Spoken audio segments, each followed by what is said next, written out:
తెలంగాణ ప్రజలకు నమస్కారం అండి. మొన్న ఉదయం క్యూ న్యూస్ పైన జరిగిన దాడి ఏదైతే ఉందో,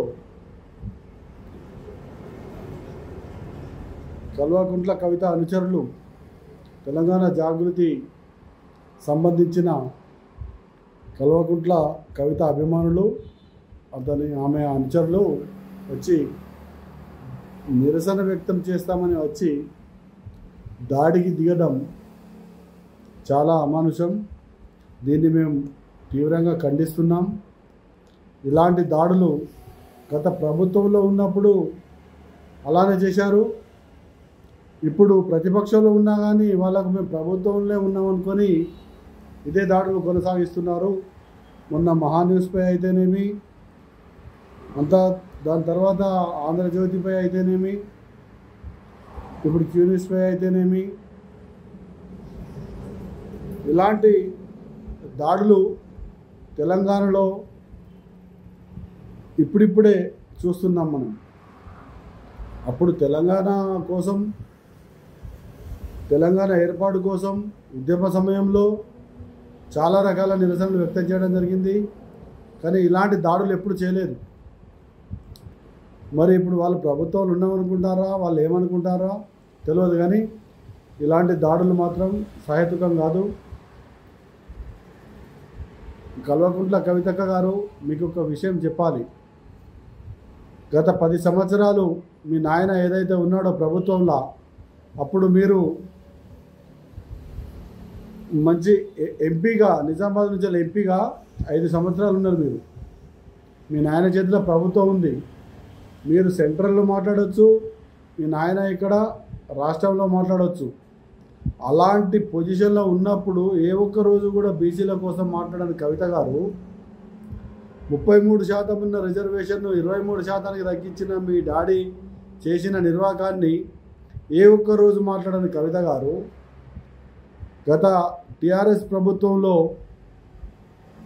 అనేక మహిళల మీద దాడులు జరిగినప్పుడు, అనేక మంది బీసీ, ఎస్సీ, ఎస్టీ, మైనారిటీ వర్గాల మీద దాడులు జరిగినప్పుడు, మరియు వాళ్ళను చిత్రహింసలు పెట్టినప్పుడు, మీ అన్నగారి నియోజకవర్గమైన సిరిసిల్ల నియోజకవర్గంలో నేరెళ్ళ ఘటనప్పుడు ఏ ఒక్కసారి బీసీల గురించి మాట్లాడిన కవిత గారు ఈరోజు బీసీల గురించి మెయిన్ పోరాటం చేస్తేనే బీసీలో 42% వచ్చింది అనడం చాలా ఆశాస్పదం. మీరు అనుకుంటే సరిపోదు, ప్రజలు కూడా అనుకోవాలి. మీరు ఏం చేస్తలేరని చెప్పి మిమ్మల్ని గద్దె దించారు. అయినా మీకు బుద్ధి రావడం లేదు, నీకు రావడం లేదు, మీ అన్నకు రావడం లేదు, మీ బావకు రావడం లేదు. సరే, వీళ్ళేదో కోరి తెచ్చుకున్న తెలంగాణ ప్రభుత్వం ప్రజాపాలన అని చెప్పాడు, వీళ్ళే చక్కగా చేయట్లేదు. వీళ్ళది అదే ధోరణి ఉన్నది. కాకపోతే మీరు రూపాయలు 90 పైసల మందం చెప్తే వాళ్ళు రూపాయలు 70 పైసల మందం, అంతే తేడా. అందుకే మేము ఈ దాడుల్ని సహించం. ఇలాంటి దాడులు బీసీ, ఎస్సీ, ఎస్టీ, మైనార్టీల మీద చేస్తే ఊరుకునే లేదు. మీరు చేసే ఉద్యమానికి మీ రాజ్యాంగబద్ధంగా, ఇప్పుడు ఇద్దరు రాజ్యాంగబద్ధమైన పదవిలో ఉన్నారు. అటు తీర్మార్ మల్లన్న కావచ్చు, ఇటు మీరు కావచ్చు.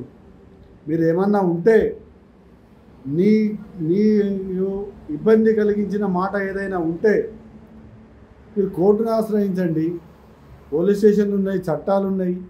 వీటిని ఆశ్రయించకుండా గుండాలను పంపించి దాడులు చేయించి మళ్ళీ దానికి తోడుగా మీరు ఏమంటారంటే ఇలాంటివి చేస్తే ఇంకా దాడులు చేస్తాం, మేము ఇంకా ఊరుకోం, నా వెనుక కోట్ల మంది ఉన్నారు, లక్షల మంది ఉన్నారు, నేను అగ్గినై పేలుతా, మానవ బాంబనై పేలుతానంటున్నావు.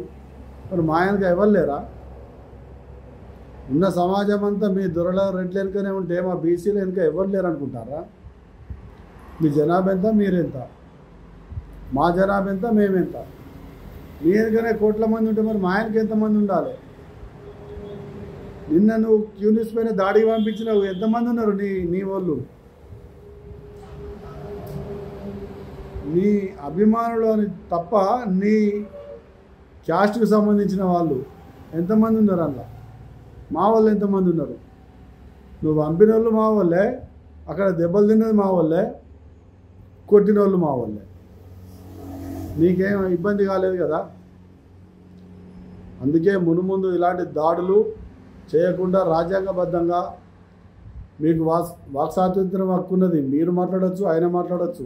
మీకు ఏమైనా ఇబ్బంది అనిపించినప్పుడు మీరు ఖండించండి. దాని మీద చట్టాలు ఉన్నాయి, చట్టాన్ని దృష్టికి తీసుకెళ్ళండి. అంతేగాని ఇలాంటి దాడులు మరొకసారి బీసీ బిడ్డల మీద చేస్తే ఊరుకునే లేదని చెప్పి నేను హెచ్చరిస్తూ